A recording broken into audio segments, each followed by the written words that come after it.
Hello and welcome to Mimo. Today I want to share with you a little bit of how to implement dancing in your routine with your baby.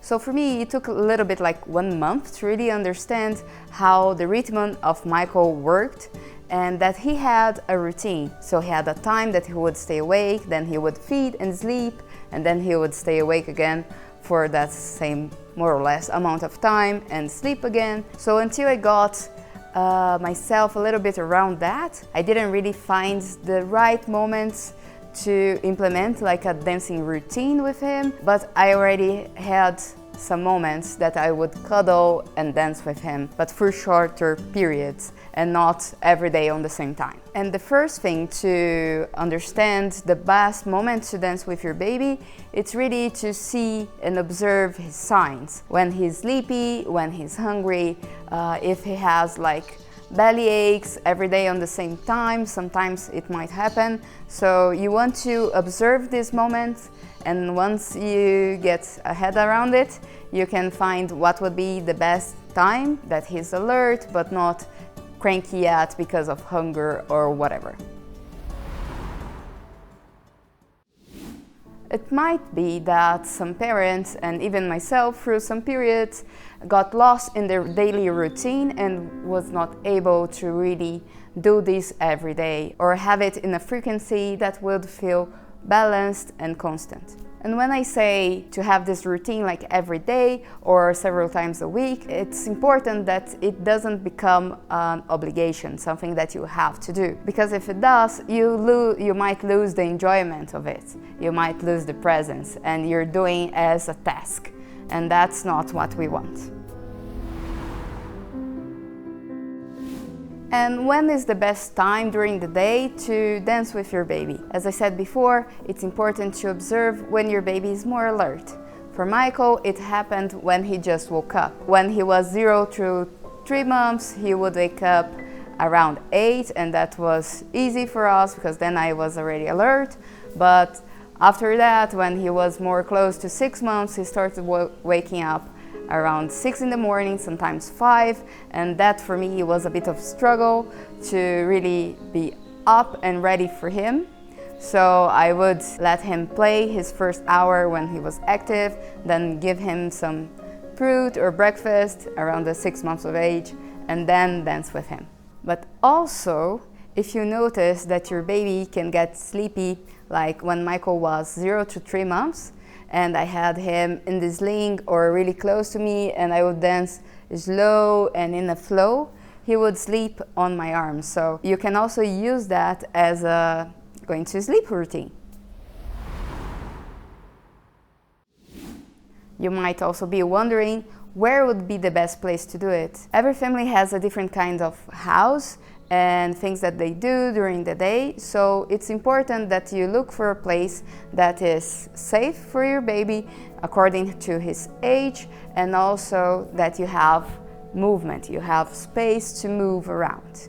It's interesting, so you feel able to express whatever you want, and your baby as well, that you have the privacy that you need for that. So you can choose a place where there are not many distractions like other people watching TV or doing something that would take you out of the presence moment with your baby.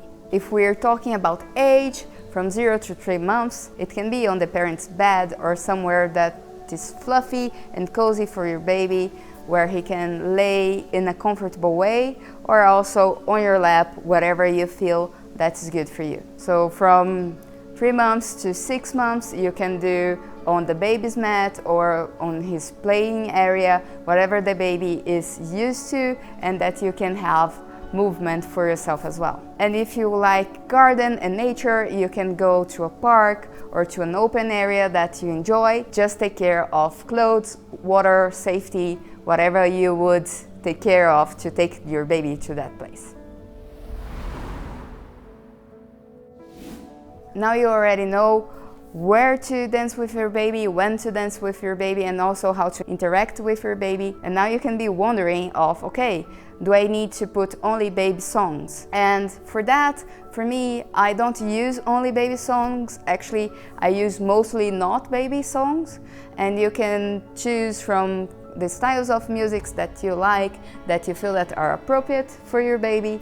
And they can be more active or more slow, depending on how you're feeling in the moment and how your baby's feeling in the moment. Besides that, you can also create a kind of wave where you start with more slow songs, you build it up with more active songs, and you go back to more slow songs so you can integrate everything that was worked through the wave.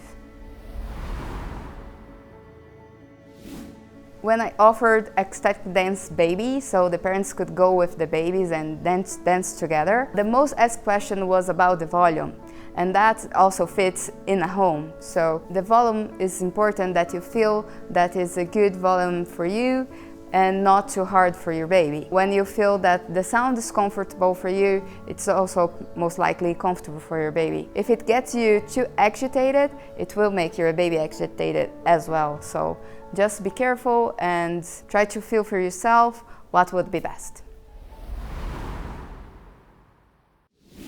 The last thing is that maybe you created a kind of wave or you created a playlist that were more upbeat, and then you notice that your baby is more sleepy. It's important that you are aware of what is happening with your baby, how he's feeling, so you can adjust and don't cling to what you had planned. And knowing that, you can create your own playlist or you can select one of our playlists that I put the link down below. Also, according to the music, if the music brings you to feelings of fear or anger, it will also touch your baby. So it's important that you are aware of your own state, of how you feel and how that is impacting on your baby. And I want to add a little counterpoint to that. During my whole journey with Michael, I was in grief because of his dad, and there are songs that touch that grief and brings the sadness up, and I didn't hide it from Michael. So for me, it was important to allow myself to feel and express what I was going through, and also to allow Michael to see it, so he would already have in him that it's okay to cry and it's okay to be sad, and that we can hold space for each other in that.